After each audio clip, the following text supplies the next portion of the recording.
Don't stop. And I'm Candace Bailey. We're coming to you live from the G4 studios in Los Angeles. Right. On the show today, controversial director Kevin Smith is here live with his new movie, Red State. Find out about who's protesting it and the unique way Smith may bring it to theaters. And we'll talk about the latest hybrids. The 2012 Fisker can switch between a hybrid mode and an even fancier hybrid mode. Oh. You can't kill yourself with exhaust if there is no exhaust. Oh. I will find a way. I challenge you. What's the fancier hybrid mode? Does it have a top hat and a monocle on the grill, or what does it do? Maybe. You're just going to have to wait and see. Okay, I will. You got me, television tease. Plus, we'll talk winged death, and it's not about the bird flu. Today's military tech has a sit rep on the F-35 Joint Strike Fighter that gets you where you need to bomb at 1,200 miles an hour. What did I say? Joint. I did. I said joint. By the way, it costs $110 million, so start saving, kids. Mow some lawns, sell your records. And the violence continues when Adam Sessler joins us with the over-the-top potty mouth shooter Bulletstorm in Game Break. But before we get to that, there's, a lot of people think that we're just these meat puppets, these sacks of flesh and cells that read the words as they scroll. But Candace Bailey revealed an amazing talent to me seconds before the show, and she wasn't going to show it to you because she was embarrassed. And I say, nay, Candace Bailey. I wasn't embarrassed. We are intrigued. I didn't want everyone to know about my secret talent. I thought you were embarrassed because I think you should be for it, but let's see it. She can make a mustache out of pretty much any object you hand her. Go ahead, do one more. I can't do it out of that one. Oh, well, that justifies my theory. Look at that. Are you not entertained, television audience? Oh, you're not? Okay, well then, let's go around the net.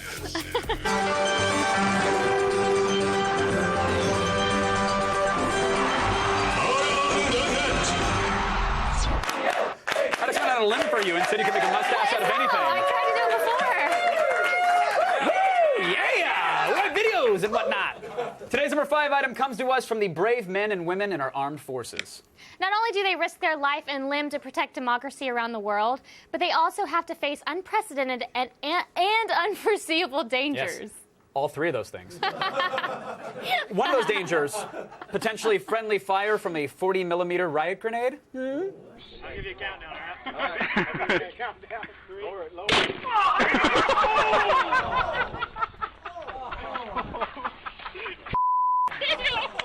Oh, I got you right here. That was a good aim.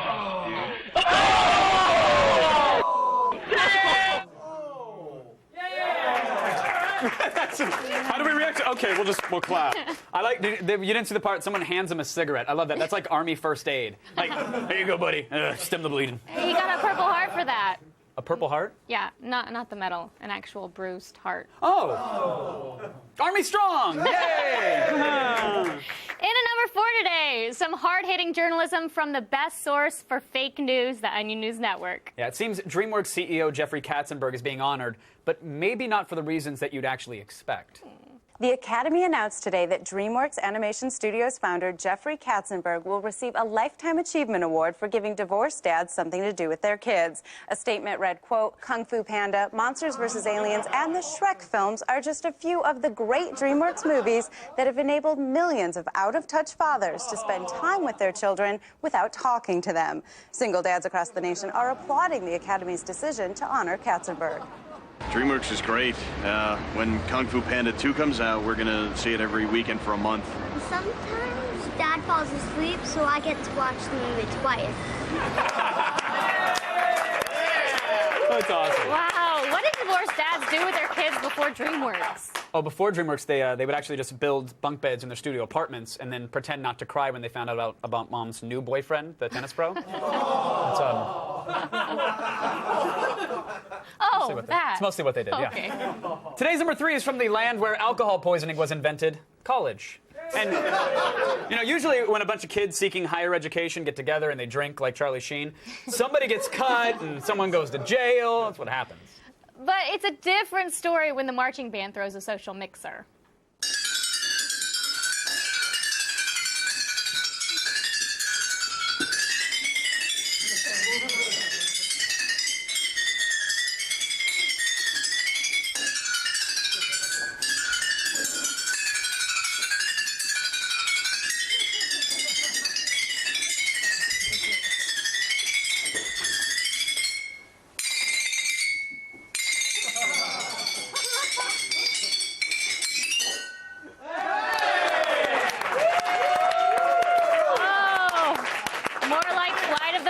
virginity.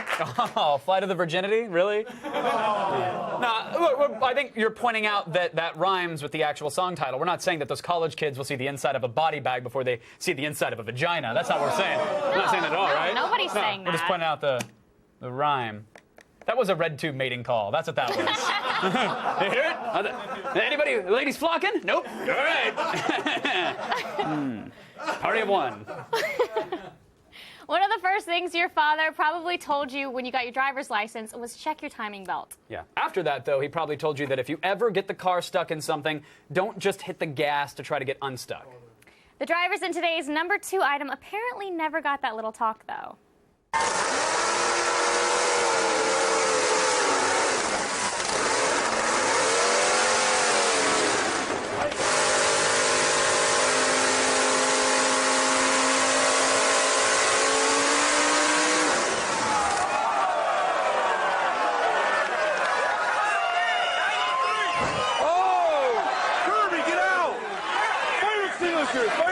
Get out of there! Get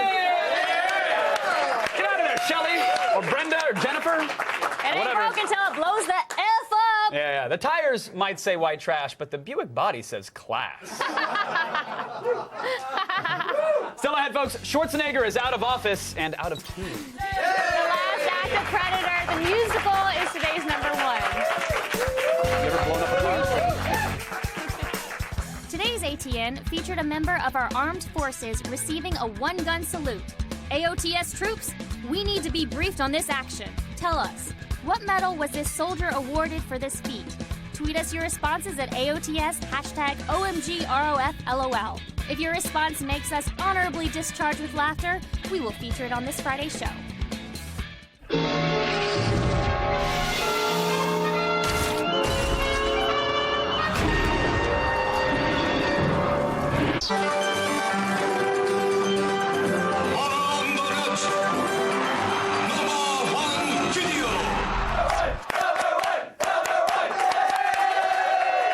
Today's number 1 item comes to us from Lego Lambs, the YouTuber with an amazing and highly specific talent. Basically, he creates awesome musical versions of cheesy Arnold Schwarzenegger movies from the 80s and 90s. That's what he does. That is what he does. He's already scored operatic versions of Terminator 2, Commando, and the Conan the Barbarian. And now he's posted his final Arnold musical, The Paranoid Jungle Masculinity Fest Predator. I don't know what it was. The jungle came alive. Go on. It happened very fast. Not easy to describe, but you must have wounded it, unless my eyes deceive. When the big man was killed, its blood was on the leaves. If it bleeds, we can kill it. She discovered the key. There is proof we can wound it. So repeat after me. If it bleeds, we can kill it. If it bleeds, we can kill it. Yeah, now take a stand. Here now, take a stand. We can bring down this bastard. We can bring down this bastard. If we stick to the plan. If it bleeds, we can kill it. That was 10 times more amazing, and I'll tell you why. I think the best part... Hey, what's this wire all about? Oh, wait, Candace, don't touch it. Candace, don't touch it! Oh, great. Now we're dead. This is not how I saw my day going, Candace. Why was there a dangerous wire? We just redid the set. Why didn't they fix it? Okay, do you have any idea how expensive a bonded electrician is? No? Yeah, exactly. So what happens now? No, we're probably about to be judged. And I've done some really terrible things in my time. Well, I mean, they were fun, but they were really terrible things. Okay. Right you are, Kevin Pereira. But you saved yourself from the lake of fire with your BP oil spill coverage last year. Oh, sweet! Oh!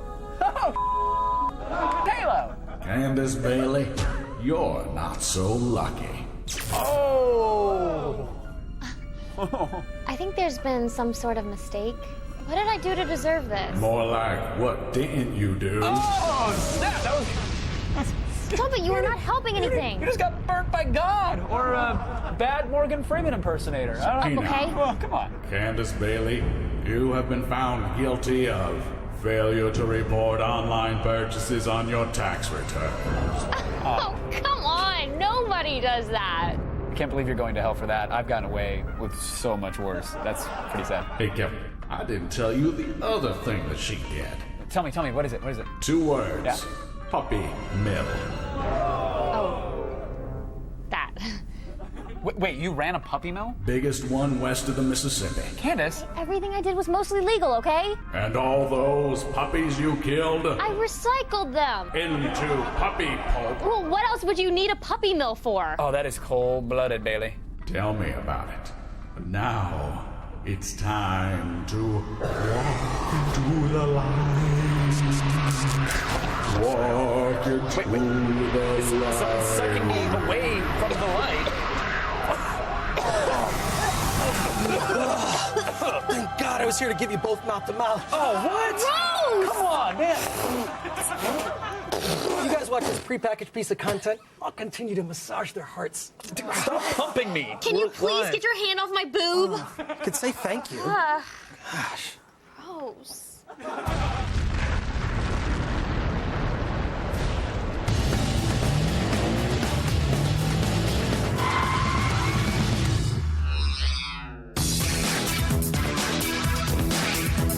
Fossil fuels? We don't need no stinking fossil fuels. Not when there's new energy-saving and emission-free rides soon to hit the road. First up, Fisker Automotive is jumping on the alternative energy bandwagon with the 2012 Karma, a hybrid electric sports car. This vehicle houses dual electric 150 kilowatt motors and runs on a lithium-ion battery and solar paneled roof. Depending on your environmental mood, you can switch the Karma between driving modes.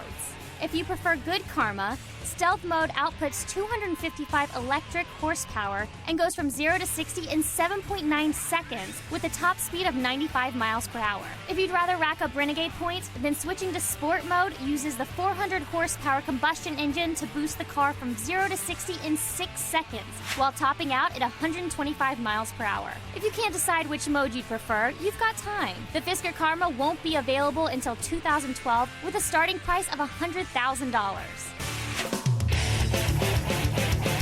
Down under in Australia, German extreme sportsmen Dirk Gian and Stefan Simmerer accomplished a world-first record by trekking across the continent in a wind-powered car. The Wind Explorer is a 2-man electric roadster made of lightweight carbon fibers and is aerodynamically designed for energy efficiency. Running solely on kite power and wind-generated energy, the Wind Explorer's lithium-ion batteries can be recharged via an attachable 20-foot wind turbine mast and has an average top speed of 50 miles per hour. Averaging 250 miles a day, it took these two adventurers 18 days to pilot the Wind Explorer 3,000 miles from Albany to Sydney. Their total electric bill for the trip? $13. It's not the fastest zero-emissions vehicle on the road, but the Wind Explorer efficiency can help conserve fossil fuels.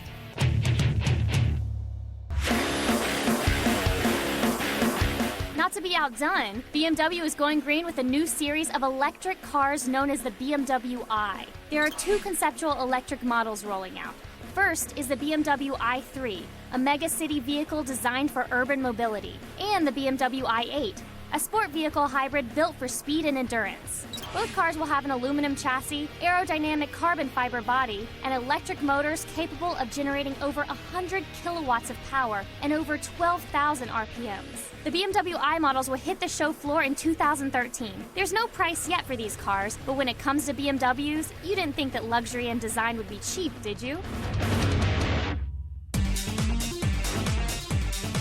With more energy-saving cars rolling out every day, now you can do your part to save the environment, or at least be prepared for the inevitable road warrior apocalypse.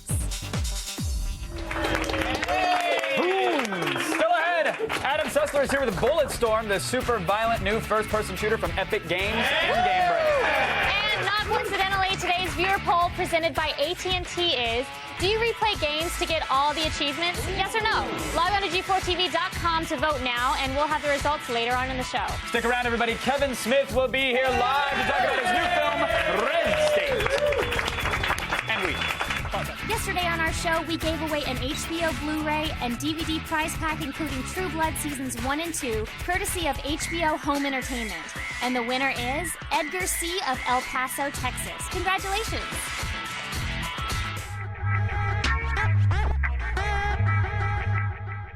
Guess you could say I'm looking for a lady whose heart wants to form a rebel alliance with my heart.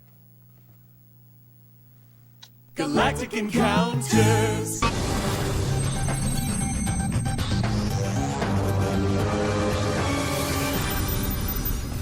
Hi, I'm Sarah Underwood. It's Wednesday, February 23rd, and here are your top stories. It is official. March 2nd is iPad Day.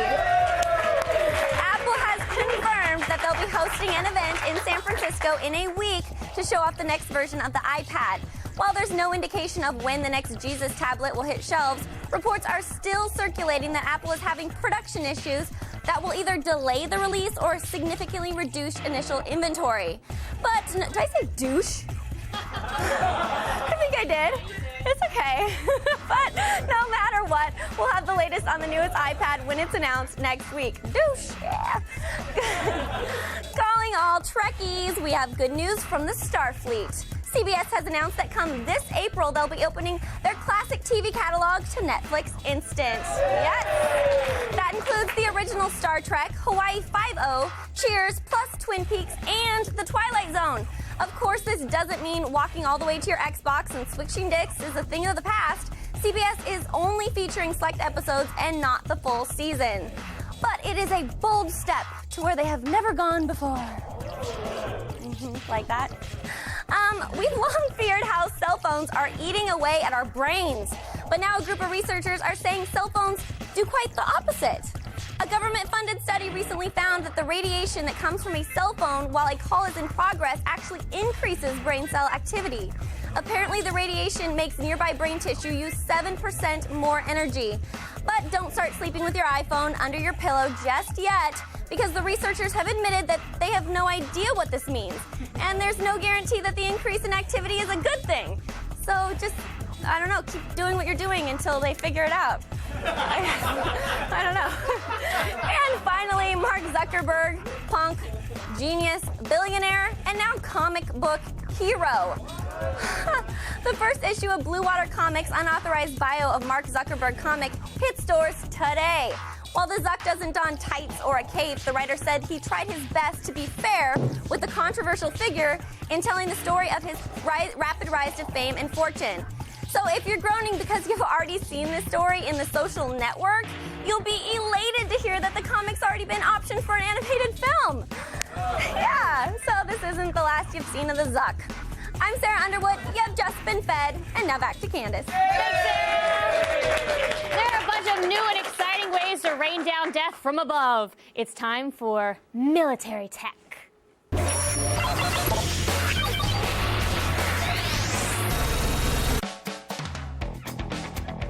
When it comes to fires in the sky, our boys in uniform know just what it takes to get the job done. And with 3 new air vehicles in testing, they'll soon be more ready than ever. First up, the Navy's X-47B, a tailless unmanned aircraft currently under development by Northrop Grumman. With a 62-foot wingspan, the X-47B flew for 29 minutes at an altitude of 5,000 feet for its first flight last month. As the test proved, the aircraft is on track to endure long-range flights at 40,000 feet within the next 2 years. And since its data uplink is run by satellite, operators can choose to be on the carrier itself or stay safely at home base while flying. Thanks to its autonomous aerial refueling probe, the X-47B will not only be carrying 4,500 pounds of weaponry, but also 2,000 extra pounds of fuel for gassing up other combat planes in its path. The U.S. Navy has invested $635 million into this solution, with plans to deploy 2 of these bad boys in 2013. Now that we have gas and munition on lock, let's look into combat vehicle transportation. And for that, we have NavAir's V-22. In its 4th year on the field, this multi-mission military aircraft nicknamed the Osprey is now equipped with a larger cargo for carrying wheeled vehicles. With about 18 square feet of space, it can carry 20,000 pounds internally, as well as 15,000 pounds externally, while 24 troops can join inside for the ride. Designed to combine the functionality of a conventional helicopter with the long-range, high-speed cruise performance of a turboprop aircraft, the Osprey is known as a centerpiece for U.S. Marine Corps operations, getting Jeeps, tanks, and Humvees in and out of the battlefield quickly and safely. Lastly, we just can't talk about aircraft without mentioning the F-35 Joint Strike Fighter. Now in its 5th generation, the F-35C is finally in flight after a successful Navy test last week, proving that the latest stealth-capable model can in fact reach the 1,200 mile per hour max speed that Lockheed Martin reported, as well as over 590 nautical miles for its combat radius. After a year-long wait and much skepticism due to the B model's recent fail on a reconnaissance mission, the F-35C is back to being the most anticipated fighter plane to come out of flight testing at the end of this year. And at an estimated $110 million per unit, there are some high expectations.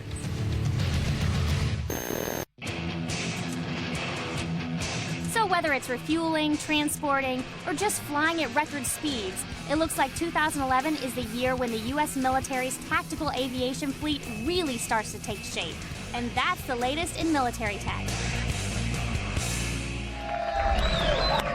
Alrighty, folks, it is time. My next guest is a director, actor, and CEO of a podcasting empire. He rules it with an iron fist. Please welcome back to the show, Kevin Smith! How are you, sir? Good, how are you? How are you? Hey, thank you. We do some of this. This is my that was far Vulcan too much greeting. prestige for that. Yeah, there's a lot of. I gave you a lot of respect. I love your set. Well, thank you very much. It's just such eye candy. It looks man. like Tokyo took ecstasy and then threw up, doesn't it? I guess, yeah, it's true. I'm feeling a little animated. You know? Oh yeah. Well, all right, I take it back. No. I don't feel that way at all. Well, we haven't told you about the tentacle chair yet, so that's why they felt bad in advance. Totally. But I've heard enough of your podcast to know that a tentacle would not throw you in the slightest. Not in the least. I would welcome it as a challenge, if you will. Taming the beast. I could be experimental, even if the beast is involved. Try anything once before you dismiss it. I would say. And then try it 2 or 3 times if you're telling an ex-girlfriend to do it. Yes, totally. Or trying to convince your wife, a lot more difficult. Right, yeah. Speaking of what, congratulations. Seems incredibly happy married. and healthy. Thank you.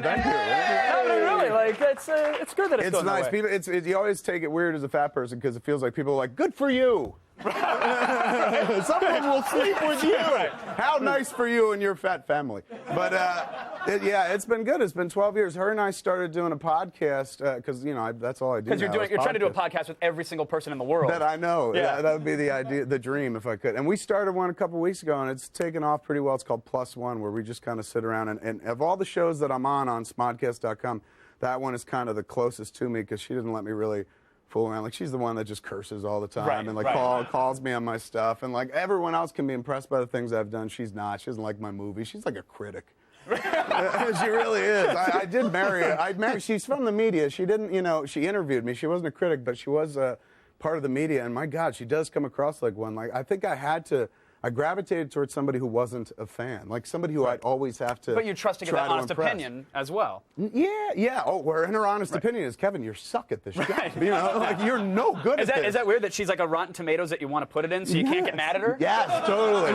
Yeah, that's true. I hadn't thought about it. Yeah, you can close the tab on the browser, but I don't know about you, bed. but you can find a way to get mad afterwards. Right. Once you're finished, you're like, oh, why would you say such things? Now to the laundry list of reasons I hate you. Exactly. Once after the lovin', as Engelbert Humperdinck used to say. Now listen, you were on Real Time. I was with last Bill Friday, Maher. and Somebody freaked out. I was. Yeah. So were you there?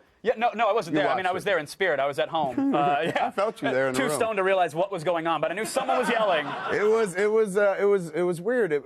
It's a live show, right? So of course, there's always the element of anything could happen, but nothing ever does because we live in a very safe world. Welcome to my world. Yeah, you know what I'm saying. So at this point, like you go there and you pretty much like there is no script, but you're kind of sticking to script. Your live program, nothing bad's going to happen. Then out of nowhere, somebody starts screaming.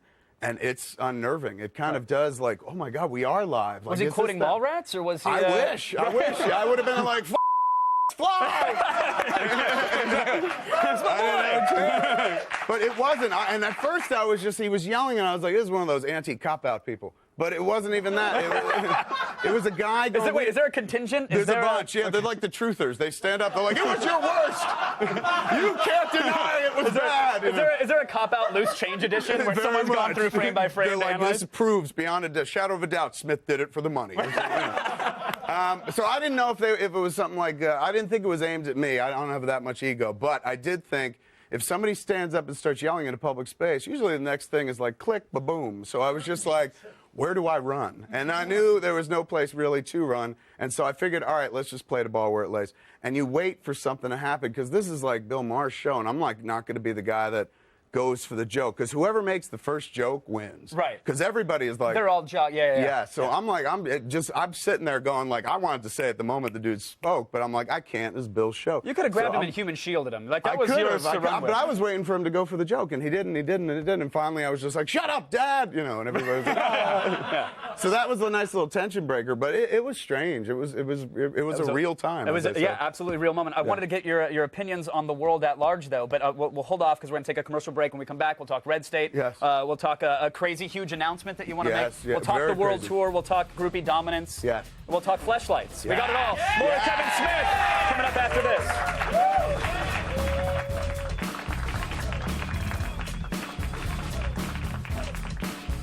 The Feed is brought to you by HTC. At HTC, every innovation we create is inspired by you. Fail. You're dead. Major fail. Fail. Fail. You lose.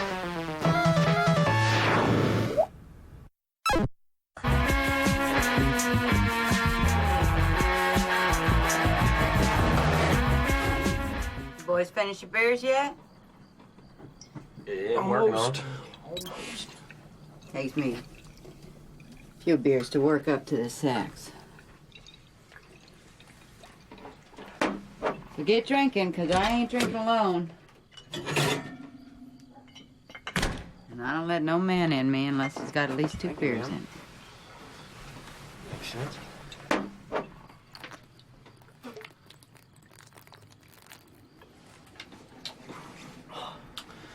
This is nice. This. You close your faces.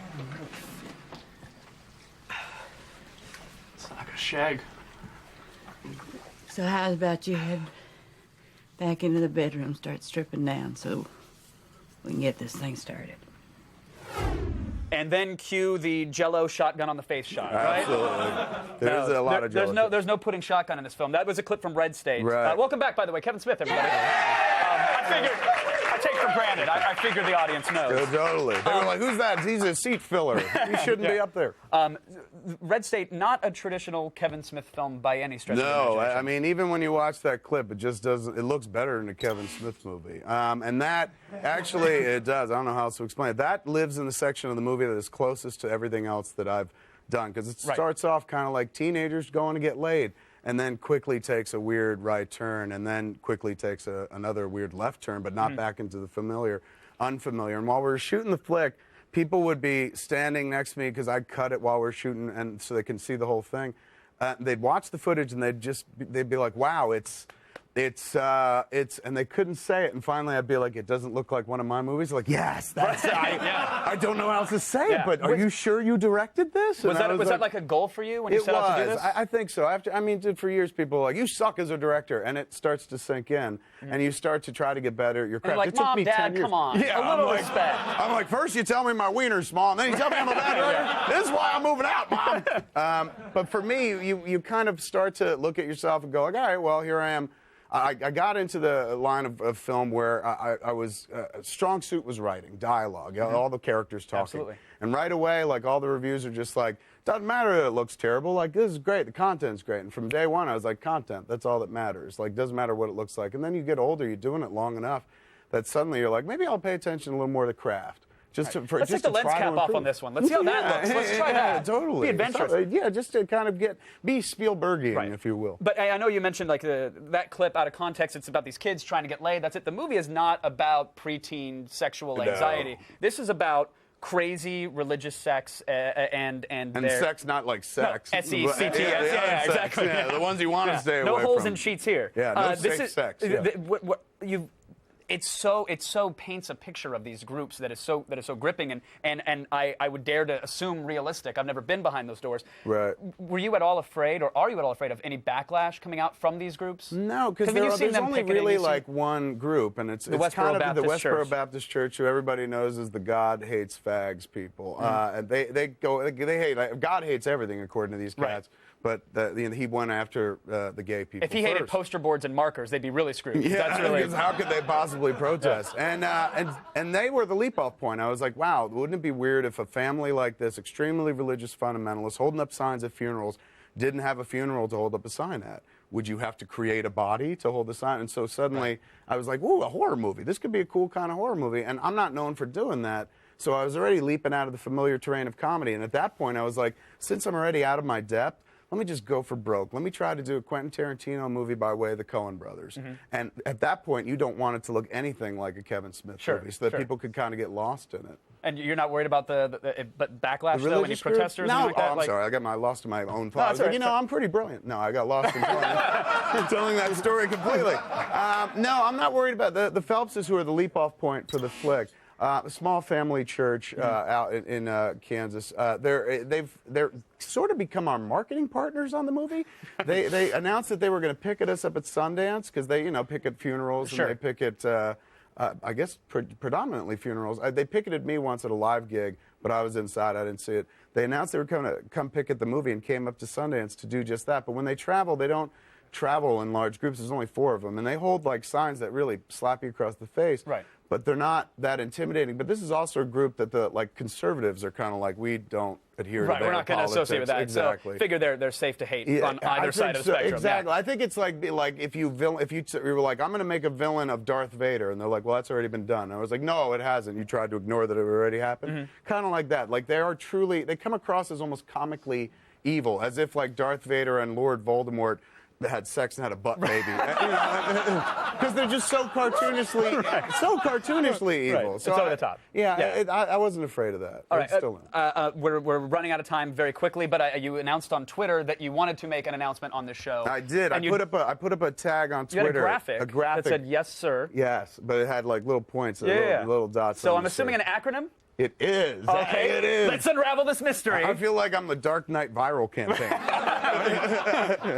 It is essentially it's an acronym for Smodcast Internet Radio.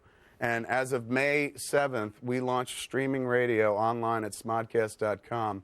And we're going to do live programming. We're going to start with 6 hours and move on from there. Wow. First show I'm going to do. Thank you. Yeah, you're already doing 400 hours of programming a week, though. I mean, that's the thing. We do so many podcasts. I already host like 5 podcasts a week. It kind of makes sense to just go daily. You can't do it alone, though. You got to be leaning on some friends. I'm going to be leaning on some friends. First show I'm doing is we'll do a show called the Smodcast Network. So the show will be called S'morning. I thought that was cute. I'll probably do that with my wife Jen, just like I do other things with her. And maybe we'll do that on the radio. But the next show that we'll do is a noon show from noon till 2. And I couldn't. I didn't. Snooner? Yeah. I didn't reach very far to find a co-host, but I brought him with me. Come on out there, co-host. Oh, sir. ladies and gentlemen, this is Jason Mewes. Everybody. Hello, sir. Welcome to the Tag of the Show. We're going to call Jay and Bob G4. You call it Jay and Bob G4? Right? Isn't? No, because they own this. We don't own this. He liked the set. He came in, he was like, lights, pretty. Yeah, I saw you just trying to walk out with plasma. Totally, nice. He's like, does that work? Let's get one over there. I thought it was a gift for us. I know. It says Red State. It must be mine. Yeah, no one's going to tell you no. What are you guys going to discuss on the Snooncast? Well, it's a Snooncast. What we do is we have this podcast already called Jay and Silent Bob Get Old that we do once a week. And now what we're going to do is do a daily radio show. And we're trying to figure out the title. Today we're between Jay and Silent Bob FM or Jay and Silent Bob Get Jobs. And there's your focus group right there. So essentially, for 2 hours from noon till 2, we'll just sit there, take calls, talk, just basically do the radio thing. I mean, that's what I've been kind of leaning toward lately. Well, that's what I really like. You pointed to the bleachers and sort of announced retirement. Yeah. Is that, that's part of it. Is that real? Or is this going to be like the Brett Favre retirement? No. Because Brett Favre, they let him come back because he was talented. When untalented people step away from the game, give people enough time to be like, he wasn't very good, was he? I think then when you come back, they're like, oh no, we're on to I think there's a million things. people that not only listen to this Smodcast, but follow you on Twitter that want to see the written and directed superhero movie by you. They definitely want it. They get to hear it on our radio, on Smodcast. Internet radio, yes. I love it. I'm a big fan. I just can't wait. I think that's where everyone's going right now. Like it's it's kind of the great wide open space, the internet radio, and I just feel it's exciting. We're already doing it as podcasts. The idea is opening up Extreme and making something happen every hour. Right. Well, clearly the fans are eating it up left and right. It's obviously working for you. So congrats. Thank you for announcing it here as well. Thanks for having me. Appreciate it. Kevin Smith, everybody. Jason Mewes, thanks for coming on. Again, feel free to take whatever monitors you like. They're all yours. You guys, more coming up after the break. Kevin Smith, Jason Mewes. See you in a second.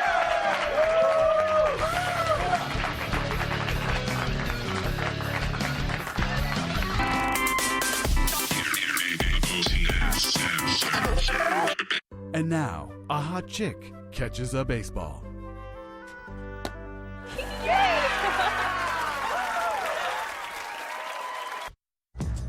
Coming up tomorrow on an all-new Attack of the Show. Actress Emmy Rossum from Shameless will be here live in studio with the skinny on her nude-friendly scenes. Then we'll rate Flipcam's new Slide HD on Gadgetron. This little powerhouse records up to 4 hours of HD and has stereo speakers. And Blair Herter sits down with Hall Pass's Owen Wilson and the Farley brothers to find out when it's okay to cheat. See it tomorrow. Alrighty, here are the results from today's viewer poll presented by AT&T. We asked you, do you replay games to get all the achievements? The results are in. Turns out 60% of you said yes.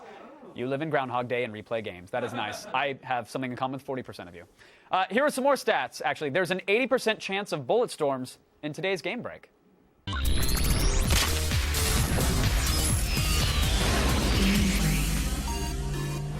Well, look at that, everybody. X plays Adam Sessler. Yeah. Howdy, sir. So what's the 20% chance of? That we're going to talk about Pokemon. Yeah, Pokemon most likely. I like Psyduck. Did you manage to catch them all yet? Yeah. There's that one. Game's over. After all the hype and waiting, Bulletstorm finally hit store shelves yesterday. This is another shooter from Cliff Bleszinski and Epic Games. Of course, People Can Fly was also involved, I think, heavily in the game. Very heavily. What's the setup? Is this world any different than from like a Painkiller or a Gears of War? What is actually happening? It is a very different world. Just visually, it takes place on a planet that used to be a resort planet, and so you're in this kind of. It's destroyed ugly, I think is the best way to describe it, because this would have been a tawdry, tacky Tijuana-like place for and now it's all destroyed. It's filled with mutants. You crash land there. You're this mercenary, and your arch nemesis is somewhere else on the planet, and there's horrible mutants that you have to kill, and you have to kill them very, very stylishly. Does any of this play into the gameplay, though? Anything that you've said? Well, actually, some of it does. The location does. They really have a lot of fun. I don't want to give away some of the surprises, but there are some amusement park areas that result in some gameplay devices I was not expecting and had me giggling the whole time. Okay, awesome. Well, every video that I see of this involves trick shots. Like it's the whole reward system of the game is built around killing people in glorious and grandiose styles, correct? Right. Think of John Woo's Stranglehold, but fun. Oh, okay. Yeah. That hurt my brain a little bit, because it certainly wasn't. Yeah, because, this is what so many action games have tried. Do the Tony Hawk formula and, put it in an action game. It almost never works. Here it does. It's a very, very strong shooter. You get all these different weapons, and you have this kick move. That's really what the trick is that when you kick them, everyone slows down, but then you have ways to get creative with your weapons. And it starts off a little bit slow, and then suddenly you're doing things you weren't expecting. And it's this wonderful kind of feedback loop. Once you open up a new style move, you want to try to get another one. And you try to integrate that into combos and whatnot, and they are so silly and over the top. It's fun to die and try it all over again. But does it work? I see this and I immediately go, I need a mouse and keyboard. I mean, I have PC first-person shooter. It is really good on the 360. Really? I have not tried it on the PC yet, but I was so happy. I would not be surprised if that primary SKU was 360. And of course, everybody's been talking a lot about the ad campaign, even celebrated the over-the-top sort of raunchy tone compared to games like Gears of War. Does it work? Does it make the hyper-violence fun? It is such a breath of fresh air to laugh when playing a video game, especially one that is mocking the self-seriousness of so many other video games, even one made by Cliff Bleszinski. Right. Really, look at everyone's feet. They look familiar. But, I mean, there is profanity in this game that just had my jaw on the floor, and my wife had to come into the room to verify that wasn't me. Really? Because if I came up with something like that, there would have to be That was a glimpse into the Sessler household. Are you just randomly cursing and shouting in the other room now? I mean, look, I would love to repeat it. I can't. They're that bad. Love it. But that's good that it has a sense of humor about itself, as opposed to trying to be that hardcore, serious, Ever grimy so game. often, then it does get a little bit earnest, and that seems to work at odds with the other tone. It's more fun when it's being shameless and provocative. Right. Now, again, first-person shooter, we're seeing lots of gunplay, lots of gun porn and violent stuff. I imagine when you take this online, you'd be able to hop into a server and kill your friends, but that's not the case with the multiplayer mode. They do an anarchy mode or an echo mode, and it really is work together to, in anarchy, get waves and waves, take care of them, but you have to hit a point total, so you have to be working with the style shot. This is a classic case of it's fun if everyone you're playing with is on board. Right. If you have someone who's being lazy, no one else can advance, and it gets a little bit tiresome. And in terms of replayability, is this something where you want to go back and try to get better combos, better kills, find all those little hidden It's one of those depths? games where when I was playing it, I was already planning to go back and take care of stuff. I imagine and talk to your friends and find out what they did. All right, so interesting concept. This is it's original IP. Do you think they hit it? I think so. I think this is going to be a hit. I mean, there's not too much coming out for a little while, and there's nothing else like this on the market. I think word of mouth is going to carry it. All right, well, what's the word of X-Play? What did you guys give it? 4 out of 5. The AI Solid. isn't great. It's rough around the edges in some places, but you really can't have more fun right now. Right. I love it. Bulletstorm 4 out of 5. Thank you, Adam Sessler. We appreciate it. Pleasure. Thank you, sir. Again, Bulletstorm is in stores now.